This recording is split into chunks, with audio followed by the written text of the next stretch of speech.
Despite Buffy the Vampire Slayer being one of my most highly regarded fictional series, I honestly can't praise the majority of Season 1 too much. There's a fair few pieces of inconsistent plot points and character decisions in the early episodes, and the more episodic stories sometimes not even hitting the mark on meaningful character moments, with things like Xander falling for She-Mantis amounting to no more than a minor reference in later episodes. Speaking of which, that hook at the end of the Mantis eggs still being around went nowhere, shows that the series was still feeling out its own identity. There was still a few clear ideas of merit that shine through Season 1 though, which I'd say is best shown within the penultimate episode, Out of Mind, Out of Sight. Up until this point, Cordelia had been portrayed as a hyperbolic caricature of the popular girl in high school, whose sheer oblivious selfishness grates on both the characters around her and the audience. Those initially viewing the series may question what the point of her to the narrative is until the scene in which she reveals an important aspect of herself to Buffy. You think I'm never lonely because I'm so cute and popular? I can be surrounded by people and be completely alone. It's not like any of them really know me. I don't even know if they like me half the time. People just want to be in the popular zone. Sometimes when I'm everyone's so busy agreeing with me, they don't hear a word I say. Well, if you feel so alone, then why do you work so hard at being popular? Well, it beats being alone all by yourself.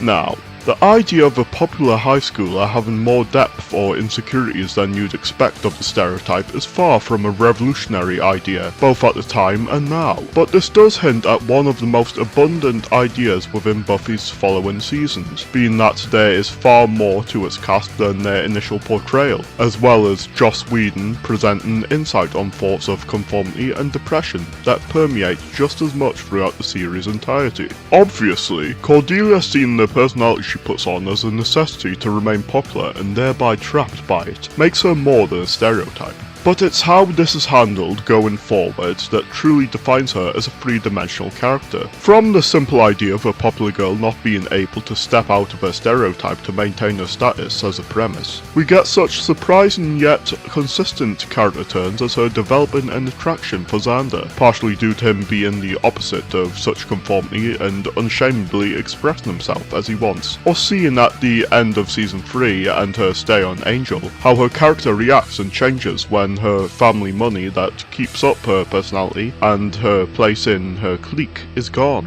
She would be far from the last when it comes to characters seeming like little more than a stereotype before being expanded on more, with Wesley's introduction in Season 3, having him as little more than a manual following rule enforcer, as a foil to Giles and Buffy, before his role as a main character on Angel went in depth on showing his reactions and changes when removed from his position, and more focus given to his personal life that moulded him, such as his feelings of needing to compare to his father's standard. Then there's Spike being portrayed as a very competent and merciless threat, enhanced more by having someone like Drusilla by his side, that, while still being so, is just as much a clingy boyfriend vicariously attaching himself in a way similar to how he was with his mother, which has some level of Oedipal elements. And his desire for recognition with his poetry as a human continues the pattern of characters in Buffy holding themselves back from their true selves due to how others perceive them.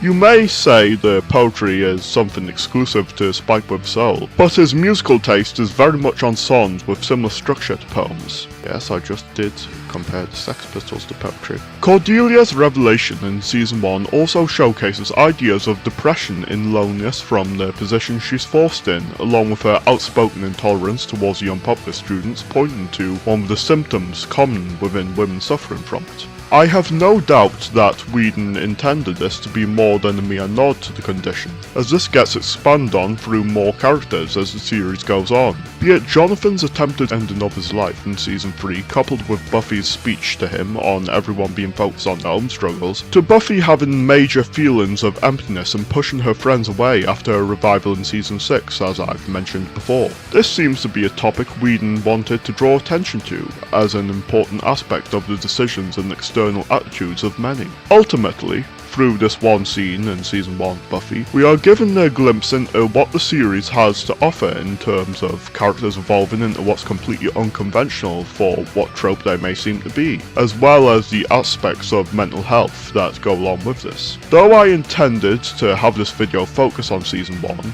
I'll admit the need for material to praise had me focusing more on far later events. With this, I plan on a video for each season of Buffy to go over praiseworthy aspect it accomplishes, so stay tuned for a video on Season 2 soon.